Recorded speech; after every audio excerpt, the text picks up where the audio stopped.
Sustain267. Welcome to Sustain267 Podcast. I'm your host, Batakidisite. I'm sure by now you've heard the popular phrase, trust the scientists. So today we'll be having a chat around the scientists. To kick off with, to know who the scientists are, you need to know the IPCC. The IPCC is the Intergovernmental Panel on Climate Change. It's the United Nations body for assessing science related to climate change and producing reports on that. The IPCC was created to provide policymakers with regular scientific assessments on climate change, its implications, potential future risks, as well as to put forward adaptation and mitigation options. And then through the assessments, the IPCC determines the state of knowledge on climate change at that point. It identifies where there's an agreement in the scientific community on topics related to climate change, so where the facts are, where the conclusions are, and then where further research is needed. The IPCC reports are neutral, policy relevant, but they're not policy prescriptive. So they will be relevant to making policy, but they won't necessarily tell you which policy to make. IPCC has 195 member countries, and Botswana is one of them. Today, we'll be looking at the two reports which I feel are most relevant to us as a landlocked country. So those would be Global Warming of 1.5 degrees, which was released in 2018, and Climate Change and Land, which was from 2019. So if you've been hearing about a report, that's probably the one that's most popular currently. So I took time to look at the policymaker summaries. You can look at the full reports, but they're very, very lengthy. So I would recommend the policymaker summaries. I'll add links to them in the show description. So here are my thoughts from what I came across. Firstly, as I was reading, I started with the global warming of 1.5 degrees Celsius. As I was reading, I was first curious about what 1.5 degrees would mean practically for Botswana. How much less or more rain, temperature increases, like what would that mean for us? And then spoke of us needing to reach net zero emissions globally by 2050 to limit an increase of 1.5 degrees according to the report. Considering, forget Botswana, the whole of Africa contributes about 5% of global emissions. I get a bit worried that even if we pull our weight, where are the people with the real muscle who can make the biggest difference? Then also acknowledging that we're developing and a number of countries have developed on the back of high emissions. But then I also think our advantage is we can develop sustainably and develop right from the beginning. Instead of coming back and fixing what's broken, we can just get it perfect from the jump. Another thing that stood out for me was social justice. This is something that I've been very curious about and I've been reading a lot on. So social justice is a provision for retribution for poverty-stricken and unequal societies who will suffer the worst. By now, many of us have heard that sub-Saharan Africa, even though it contributes the least in terms of emissions, will be the worst affected. So personally, I feel like there should be social justice and retribution, considering that the worst affected areas are the ones contributing the least to the problem. The people creating the problem need to pick up the bill, but also not just financially, but structurally and in more sustainable ways, not just we're going to continue to do what we've been doing and then just dish out more money. Like, stop, reduce your emissions, do something besides just throwing money at it. And then moving over now to the 2019 report, what stood out the most for me with this one, something that I'm very passionate about as well, was the introduction of gender inclusive approaches to the reports. And I think it is very necessary. I've come across heartbreaking stories where in Africa, genders, yes, are both being affected by climate catastrophes, but women way worse. In Mozambique, after Cyclone Idai, apparently some of the people who are responsible for giving relief packages were asking women for sexual favors as well. Also in East Africa, with dwindling fish in the sea, fishermen now, instead of just selling for cash, are also asking for sexual favors. I'm glad to see that because I feel like by not being gender inclusive, it's basically excluding women because unfortunately the default gender is men. So that I was really happy about. Another thing that stood out to me was touching on lack of governance coordination. I like that it was brought up. There should be one voice of equal knowledge from your Ministry of Environment right to as low as VDC. Because what I've noticed is that the lower down the engagement, the more relevant the solutions. So some of the global solutions won't be relevant to Botswana. Some of the Botswana solutions won't necessarily be relevant to a certain district. The lower, the better. And then I'm also hoping in this coordination, they'll include civil society organizations and NGOs and the sort, because there are a number that are doing activities, but then how do we then consolidate those actions? When we then put together, let's say, our reports for progress, are those activities being recorded? Because personally, and a couple of friends, we've done some activities, but I'll tell you now that I know those activities are not anyway on official government documents or official bodies that record this kind of action. Lastly, would be on desertification. That word always tricks me. So prevention and reversal options in Botswana. Considering that so many people are doing tree plantings, I wish we could have almost like a recommended how-to on tree plantings. Maybe if we could see the Department of Forestry a bit more, so that even with our tree plantings, we're doing what's best. Because there are certain trees that shouldn't be here. I'm going to plant 80 trees thinking I'm doing what's best, only to realize that, yes, trees are great, but not that one and not where we've planted it. Those would be most of my reflections. And then just on actions, I would think we need to reach for the low-hanging fruits in Botswana as government, independent organization, and individual levels. I think anything else, if we try to start from tackling it way too big, then we'll just become overwhelmed and decide there's no point. In Setswana, we say, "Hai shule shule." So those were my reflections as someone who's just very passionate about this topic and who's gone through the reports. But today, I'm very excited about who I've got joining me, someone who's an expert in the conversation. So maybe there's some things that I've said where she'll just be like, "What the actually, just reel it in." Joining me now, we have one of the 2019 100 most influential people in climate policy, 2007 Nobel Peace Prize certificate recipient as part of the IPCC authorship for significant contribution to the scientific understanding of climate change and its implications for society. University of Environmental Change scientist and associate professor in the Department of Environment Science. Professor Opa Dube, thank you so much for making time to talk to me. Thank you, Pato.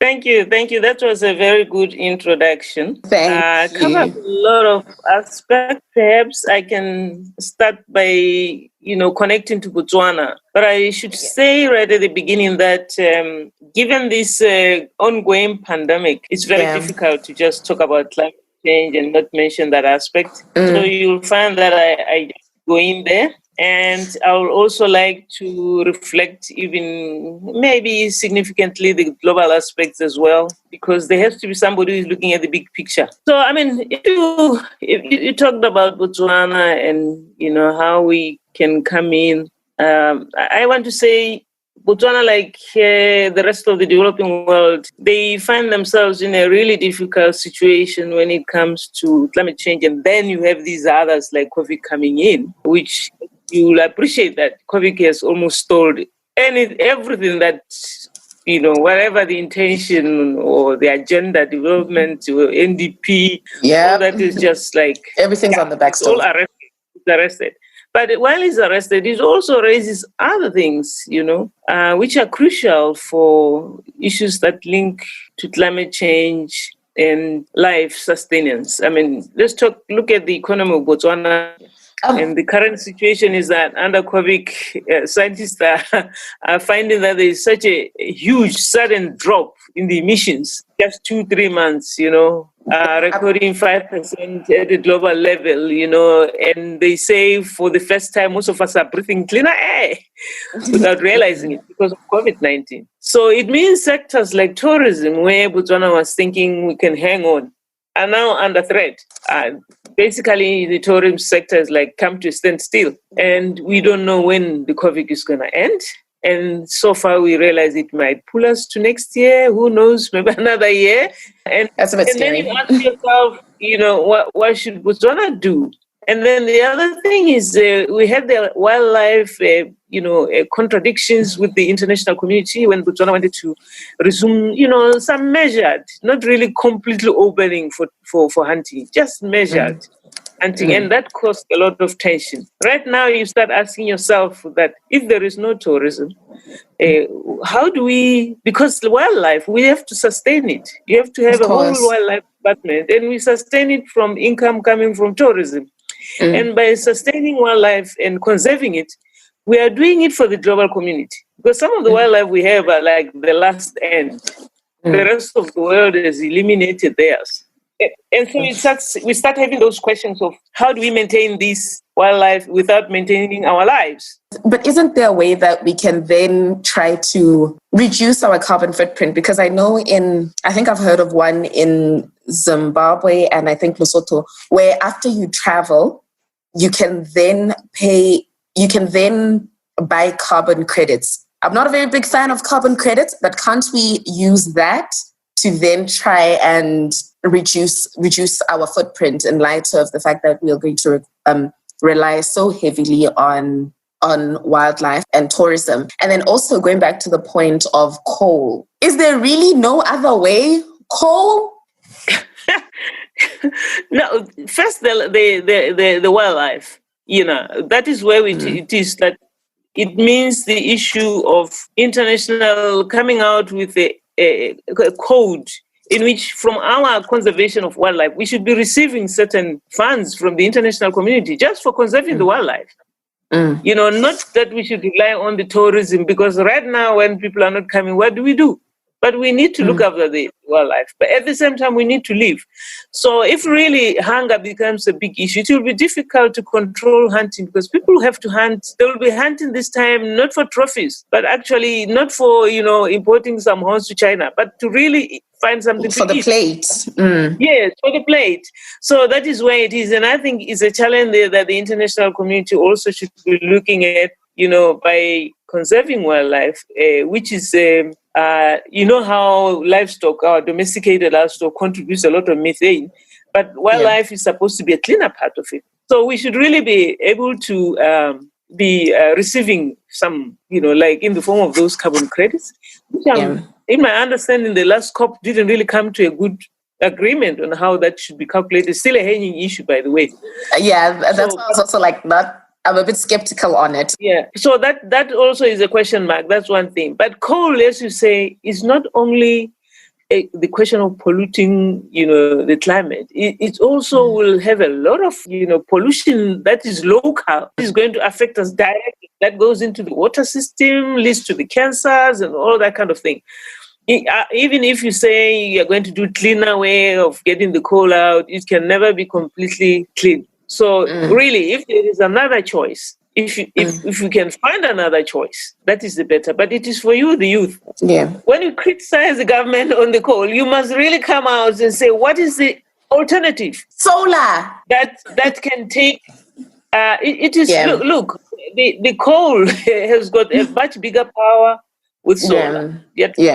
Solar is still developing. Yeah, not only that, but coal. Look, they can go and sell it to China. Solar, you can do it for yourself. Huh? But, South Africa also get the same sun. Zimbabwe also does. So does the amount of solar energy they're getting. So they could easily develop their own independently. Yeah. So the question is, how far can you sell energy from solar to others? That's one pending thing. We are talking about the big global economy. Yeah, but I think that's something I hadn't considered. Yeah, that is one question mark in this thing. So there is really a need, as we talk about climate change adaptation and mitigation, to think that at the end, people are going to think, I have to live now. My child needs a job. Yes. That is immediate. We need to find an immediate answer in order to get that long-term plan as well. Otherwise, you're not going to get the community coming, going with you when they don't know what they're going to eat tomorrow. So that is a challenge to all of us who are in the climate community, as it's in the youth. That is a challenge that we cannot handle on our own. It means we need to link up with other sectors, other stakeholders to really discuss these things in a broader way to find solutions. But coming back to solar that you mentioned, as we are in COVID right now, it's very clear that had we developed our solar, life would be much easier for our education systems. UB right now says to me, we want to go online. And I say, where are the students? Are they connected? Some of them, once we said, lockdown, they left, went out to the villages where the power is not even guaranteed, just power before you go to internet. Exactly. Sometimes you have to walk 2 kilometers, go and charge your phone in some places. So you see, if we have developed that solar energy and made sure that it goes into our community, right now our response to COVID will be slightly different, especially in the education part of it. Because once you've got the power, then the families, it might find it easier even just to buy a TV set. And then the primary school education can run through those things. But now you don't have that. So, I mean, it's a win-win. That's an area that is clearly a win-win that, by developing solar for mitigation, we actually benefit ourselves. We empower our own people.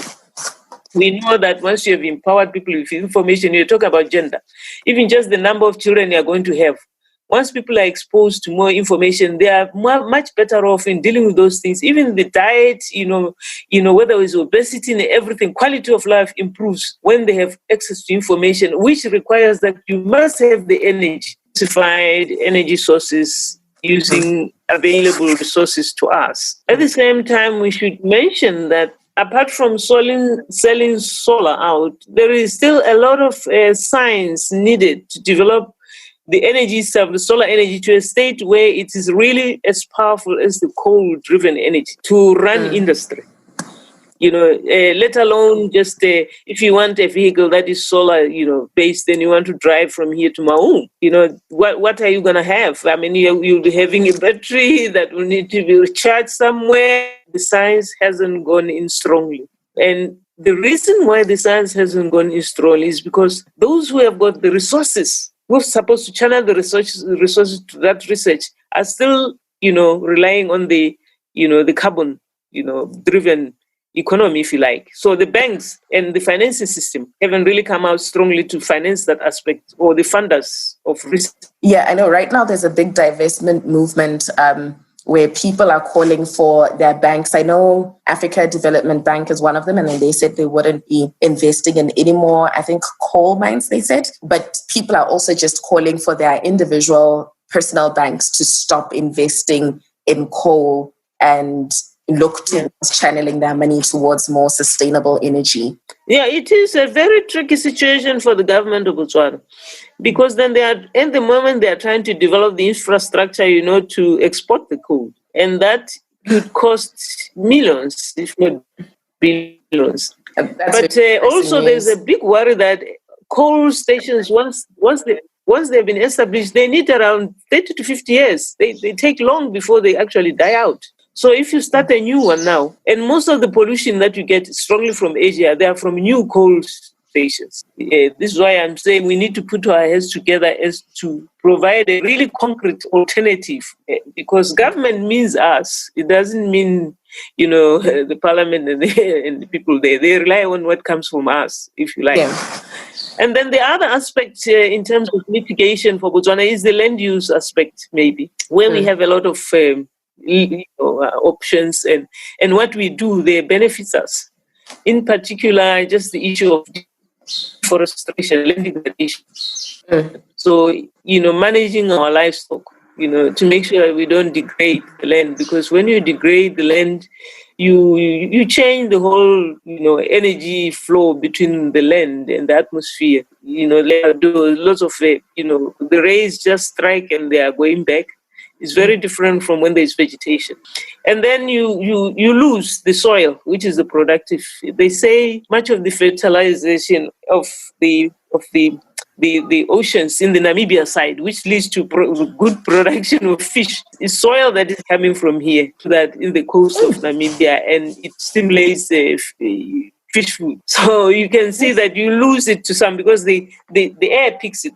So you lose long-term productivity of soil. You are the direct loser yourself. And vegetation is an important sequester, a cleaner of carbon dioxide. So if we, of course, keep more vegetation, then we have something to build, which it is. It is only not in the fires. Fires are a very big, quick way of eliminating huge amount of carbon in a very 2 days. Carbon that has been stored for many years. So those are some of the things that I think we could have a major role. And when you degrade the land, using fire, you also affect the water resources. Because now if you're going to get the rain when the land is just no vegetation, water runs very quickly, it carries the soils, and it runs very far, it doesn't sink into the soil to create the moisture that is vegetation for long. runoff. So those are some of the things. And then that runoff also goes to, it carries sedimentation. So it fills up the water resources. So where you had a pond that is deeper, it becomes shallow and increases the possibility of flooding. So there are this whole thing that, if you maintain the land, in terms of management and conservation of vegetation, you are also contributing to mitigation, but you also benefit directly yourself. And when you've got fires and everything is connected. It's an ecosystem. It leads to your health. I mean, one of the people talk about COVID as if it's not linked to climate. It is actually does link to climate indirectly, although there are some little bit of research that shows, it is if the environment is very hot, the virus may have a hard time, but only when it's outside the human body, because the human temperature is constant, isn't it? So once it's in you, and it's managed to get to another person, whether it's hot or cold, it will still keep doing that as long as the two of us are meeting and sharing. So we have to be clear on that. Connection between the virus and climate and wind things comes maybe in an indirect way. If you look at some of the people who are considered most vulnerable to COVID, there are people who have ailments like asthma, that are linked very much to pollution. The amount of pollutants in the air is one that is making so many people now have a condition called asthma. And those people who are asthmatic also respiratory lightly to really have a hard time handling this virus. If non-communicable diseases, that are indirectly linked, with pollution. Pollutants, whether they are in the food system through, like we're talking about mining, the coal, and ending up with pollutants that are carried by water, which you drink, that go into to the food system that you eat. Some of them are linked to fertilization, pesticides, and they are carried by water. Some of them are carried by wind. Eventually, they have a way, there's a link between that with diabetes, sugar diabetes. It's also linked to people exposed to food that has been, carries these pollutants. And once you are diabetic, we know that you're also more likely to be hit by COVID fairly easily. Similarly with the heart diseases, during a drought time, the heart diseases and high blood pressure, they come through stress. And that stress sometimes linked with many years of unsustainable, very risky agriculture. Farmers have to endure this. It's the same thing. I die thing in Mozambique. The impact on human health is not only the direct; it's also the suffering of the emotional side and the depression that leads to those conditions of high blood pressure and heart diseases. And once you are in it and you go into the whole regime of living through the medication, you are now a candidate that is vulnerable to COVID-19. And some of those take obesity is also an issue, which makes you very vulnerable to COVID. But obesity also comes from long eating, and you now change your diet now because now you're eating from the shops. You end up with all those, poor diets that we know about that have no nutrients but only make you fat. And that's one thing. And you have fast food. And when you are especially low income as well, you eat whatever you get. And secondly, the nutrients content of the food is declining because of the emissions. Remember, plants take carbon dioxide from the air, so they have to form carbohydrates. So if you are putting too much of that, there is an indication that the quality of the nutrients in the food that has been produced is declining. And so your body keeps telling you that I need to eat more because it's saying you don't have enough nutrients, but you have eaten. And there is now a link. I mean, we're looking at the statistics from the COVID in the US. Most of the black people are more vulnerable, not only because they are frontline workers, but also because of the diet, the obesity issue. So obesity is another element that makes you more vulnerable to COVID, So people talk about COVID and they forget climate change completely. But climate change stresses have actually built, it has an input in building that, population that is now very vulnerable to COVID. That is one thing that we are not linking strongly with, that I think needs to be picked. But for that to be picked, or maybe I can go back to WHO and the issue of disaster management. If you, just here in Botswana, COVID has come in, I'm sure you yourself, maybe we have the names of the people who are in the COVID coordinating, I don't know what they call it, coordinating team or coordinating committee. I don't think there is much of a clear environment representation. Do you? No. It's just medical, very strongly medical. Medical and men. Next thing is the of course, and medical men. Yes. It's very much medical men. And then the other thing is, although they bring in other sectors like the unions, it's more like looking at the immediate losses in terms of unemployment and food, that people will be hungry because they're locked down.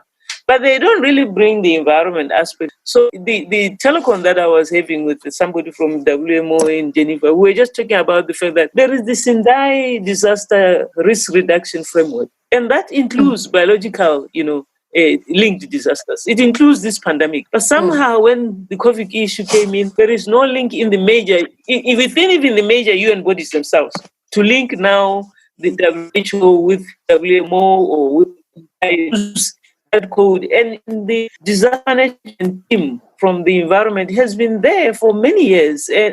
We have the skills of how to handle disasters, but there is no link with that. The health issue of COVID is run parallel, like the other part is irrelevant. Here in Botswana, I'm in the disaster management technical committee of the which falls NDMO, which falls under the office of the president. Yeah, we're already asking each other. We are a committee, which is composed of different people from the ministries, different sectors. And so we were expecting that we should be calling a meeting, we expect the disaster management office to start calling the technical committee to look at this coming disaster, which is the usual thing that happens. There'll be a discussion like because of the OCAP already.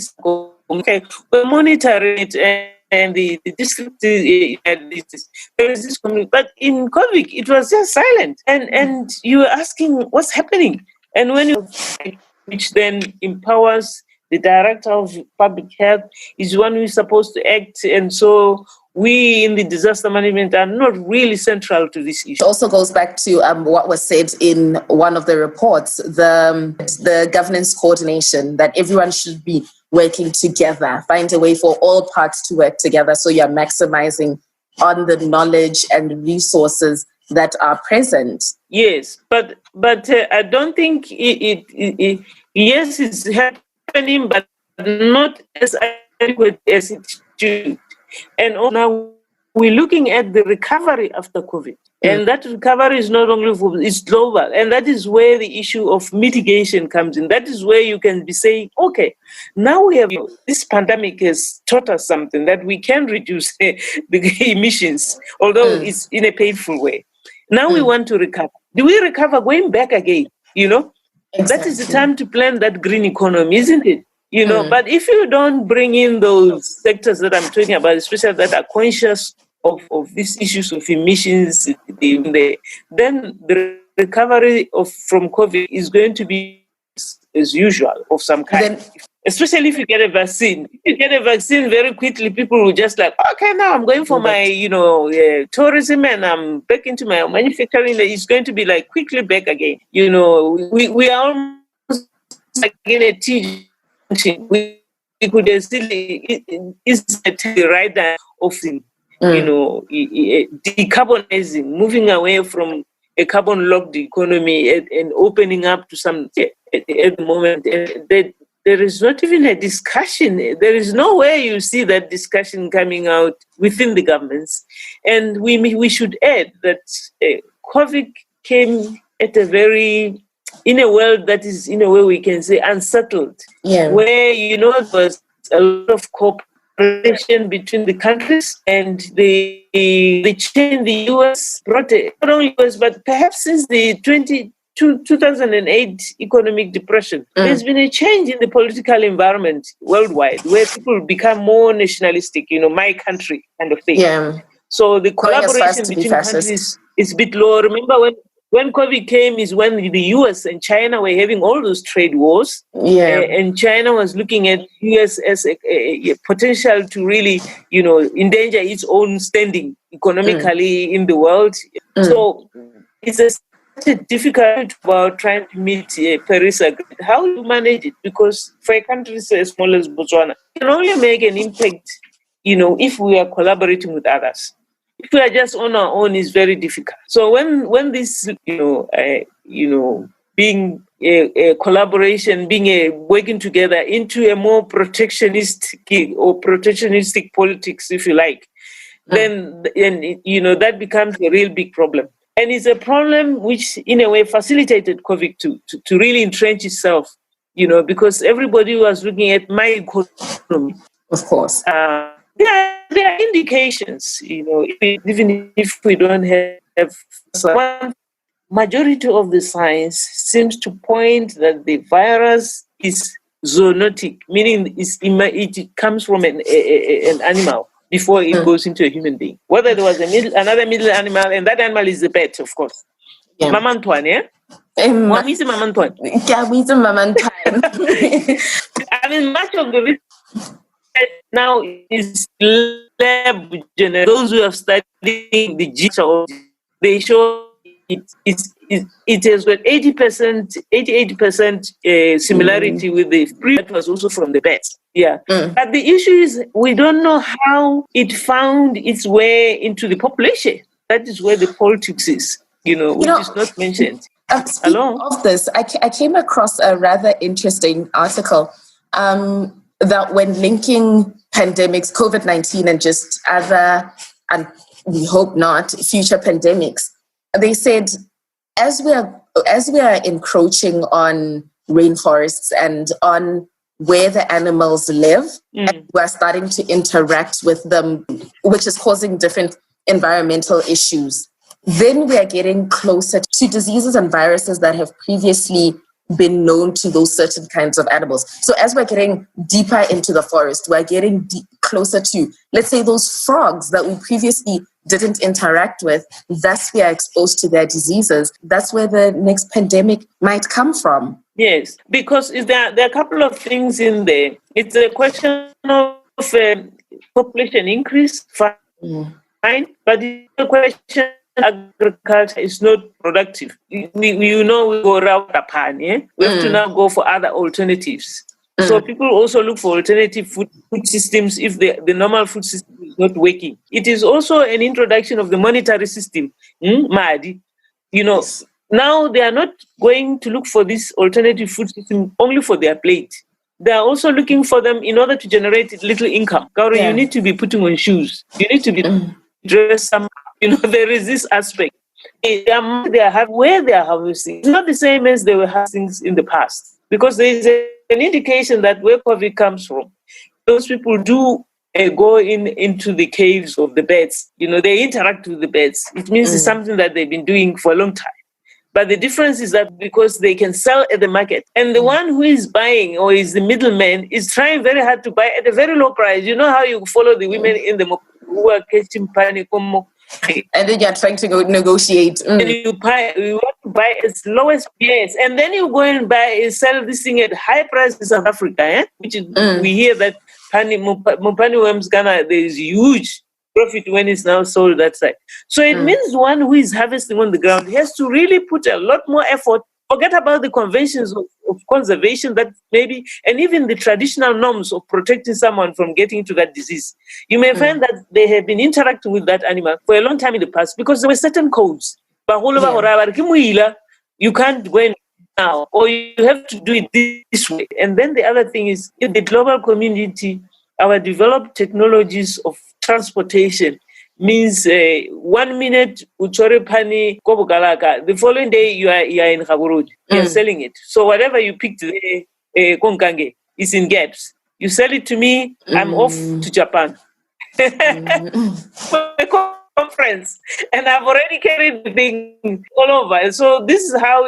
So that is one challenge. That it's a challenge which comes because while we are so connected, sometimes we don't want to accept that we are connected. So I talked about the loss of people thinking that they want nationalistic government. By Dube, like Trump says, America first. America first. So maybe we say Botswana first.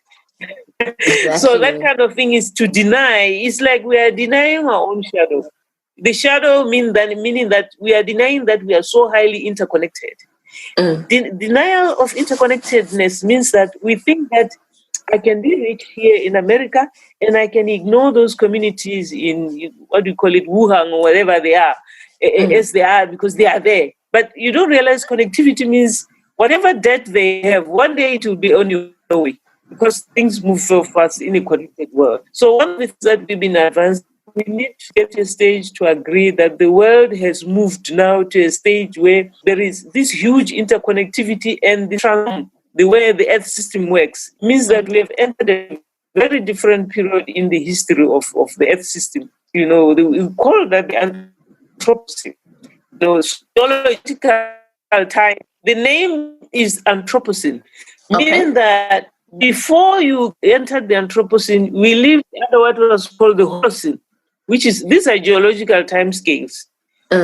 Holocene meaning that the forces that was controlling the rain or the nutrients or everything was really natural. It's all the natural systems.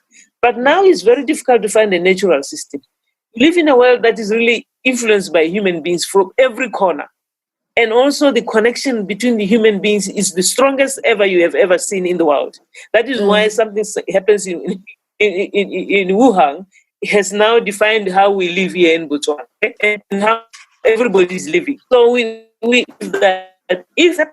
are very, very different now from the world was the 17th century. Accepting that means even the technologies we develop, and even the way we handle wealth and accessibility of wealth and the knowledge systems has to change. Let's talk about within this. Come back to COVID. Yeah, COVID is a virus. We haven't found the medicine for curing it, isn't it? But when we talk like that, we are talking the language of modern science. Okay, we are talking a language where of a certain society. We don't want to look at the medical abilities of other societies, whether they can have a role in COVID. To an extent that when Madagascar comes out with its tea, people laugh. They say, it's not been tested. Exactly. You're sitting there as a Motswana child. If your mother gets sick with COVID, you have nothing to do, isn't it? Embracing indigenous knowledge. Exactly. And look at it. We had an NGO there called Sustain267. They were selling they have two teas that were selling, Lingana. Artemisia is the same, I think, tea that Madagascar is selling there. That is the same Artemisia. My mother was telling me the other day when they used to drink it all the time growing up in their tea. So she was talking to her sister and no, we used to drink it every day. My mama, she just thought they drank it because it was what's available. But then Bahulu knew that this will prevent that. This is why we need this in our diet. Yeah, exactly. And then the other one that Tusala say, I think Lipia javanica. That is another tea, which also deals with respiratory issues and things like that. If you tell me that the disease emanates from ancestors, our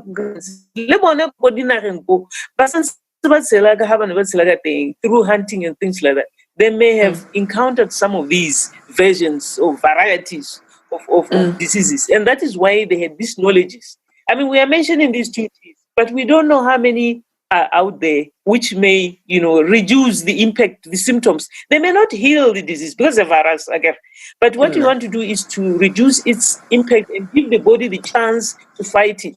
And if we have those things, why can't we use it? If you talk about them, tell you these things haven't been tested. But what is testing? Testing in science, modern science, means observing. They observe things and they test it. These items we are talking have been observed for generations and generations, and that is the test. The fact that they have been used by society for so many years, that is an indication they've been tested. What kind of test do you want? That's the question. Exactly. The only reason we are not using them is because we live in a world, Anthropocene, where one society dominates even with its knowledge and values. It dominates the rest of the world. So that your knowledge you are made to believe that your own knowledge is inferior. The education system does your mind, and it does it so strongly that you really end up believing what is very interesting is that the same people who tell you that your knowledge is not important, once they find something that is actually valuable, they take it, and they call themselves, they say they discovered it. Yes, and then they repackage it. Repackage it. Yeah, and call it different names and all of that stuff like that. Yet they took it from the impact of dominance of knowledge system is also the source of vulnerability, because some of that knowledge is actually robust to use at a certain local area. Now we go and collect knowledges that are not even. We end up picking up technologies and ways of doing things that are not really applicable for a certain different local areas, because they are from the dominant group, that kind of thing. So by ignoring knowledge systems of other places, we create vulnerability even to climate change, because some of those knowledge systems include even options for how to react to how even diet, that kind of thing. My hope is that when we hear that the current government wants to bring in local languages, we know how we always had Setswana in English. From my hearing is that in the education system now we are going to introduce other language, and you can never take somebody's language without taking their culture. So I want to believe that maybe by bringing those languages in other knowledge systems on the table, COVID-19 would have been a very good time to say for all the courses that link them, it presents itself this way. We hear the origin is from this. Even under isolation, talk amongst yourselves whether there are any potential, healing or herbal or which you think you can address this kind of ailments. Your courses should have been involved in that aspect. In their own village, they know in your healing system found an ailment that is close to this, and what did you use to reduce the impact? Take a scorpion poisoning. Botswana have been able to heal that scorpion. And when you get a scorpion poisoning, when you're at your age, it might not be as big an issue. But when you think somebody who is 80 years old, 25, it does similar things like COVID. It raises the blood pressure of the person. It affects their respirator. But Botswana doctors were able to handle that poison, COVID. Just like the modern medicine is trying other drugs. Like they are trying. Exactly. Now we should be given a chance to try. Exactly. They are trying, and they've been telling us that they made huge mistakes. A number of deaths who came because sometimes everybody who came and they checked on the X-ray, the lungs, they just plugged in these ventilators. But the ventilators only destroy the lungs sometimes. They make mistake, they try, people die, it's accepted. But if a traditional doctor makes a mistake and you die, oh my God, that's it. Cancel the whole system. It's all gone. So we are protecting. It means we have other knowledge systems that we protect for them to try themselves, perfect themselves, and then we suppress the other knowledge system. And to me, that is the source of vulnerability. So in this environment where we are, we need all, and some of them work better than taking important knowledge system from elsewhere. That's one of the things. I think also, while we are now on this point, where can the non-scientists contribute to let's say the bigger picture of climate change? Because I'm not an environmental scientist, and a lot of people now who are getting involved are not environmental scientists. It's a thing of their reading and getting an appreciation. I think one of the reasons we are not making any progress, one of the reasons we haven't made enough progress with climate change is because we took a long time to incorporate even the social sciences, even the way the knowledge has been advanced. It's been advanced from that knowledge dominance thing which I was talking about. Talking in terms of global warming and the big terminologies. That make the old woman go, how am I going to translate this to them? But in fact, we should be. In my first project on climate change in 2003, talking to communities, In one meeting where we had talking about climate change, because they are dealing with these things every day. They are dealing with drought every day. There's no need for you to come with any big technologies. That is the link where the whole thing. People can come in if you discuss the matter in terms of their experience, their life. You become relevant to them. Come to Dube, because I can tell the world there is huge. Look, now we fight for space for Africa's voice. Africa's voice must come in. And it takes a hell lot of your energy and a hell lot of your stress. You just stay out. They've changed the agenda. They've gone for their own interests. In Africa, your country, gone. So you are unable. In my position, I wish it becomes difficult for me to really have a consistent community engagement as I should. And hence we need bridging organizations like yourselves who then take this and break it down in the community language. So it's very easy to start there. Yeah. And the next thing is, we are powerless. We need government help. So now it means you build a support system of a community. Together you can approach government, to do with, let's take Mophane Wems. We once had a community meeting with communities. They have got a skill, and you have other countries like Malawi, where Mophane tree is there, and Pania Leone Tenkunuku. And you can see how there is a potential to actually have a Botswana pani catcher person.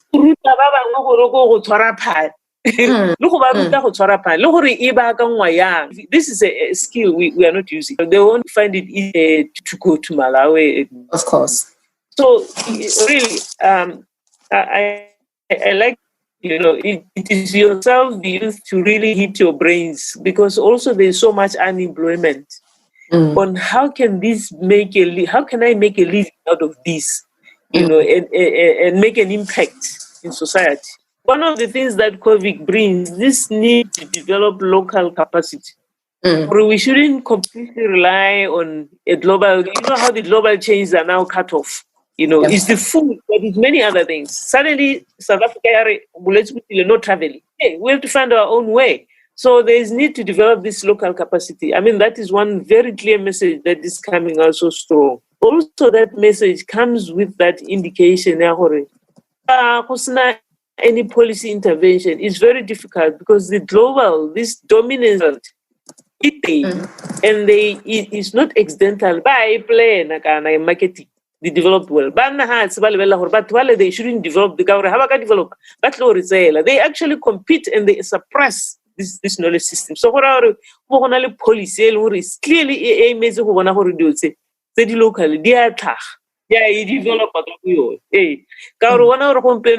How quickly our engineering department was able to the hoodies, the ventilators. They wouldn't do that if the China and South Africa was still open. 3 million masks. We wouldn't do that. Every 2 roads are here. How can we use this period to make sure that those capabilities that we have noted can actually find a window? Once again, thank you so much for talking to me. This conversation was quite mind-blowing for me. Just making some of the connections between our livelihoods and climate change, and some of the nuances of the connections I'd never thought to make. And then as you're making them in my mind, I'm just like, actually, yeah. So thank you for that. Thank you for listening to this week's episode of Sustain267. I'll be hosting new episodes every week, exploring climate change and sustainability in Botswana. I was your host, Batakidisitse, and the sound engineer was Maleho. Like our Facebook page, Sustain267. Share your thoughts, a little bit of feedback, and any recommendations for topics you'd like us to explore so you get to know more on. Until next week, let's stay safe and follow government regulations to ensure we beat COVID-19. Take care. Sustain267.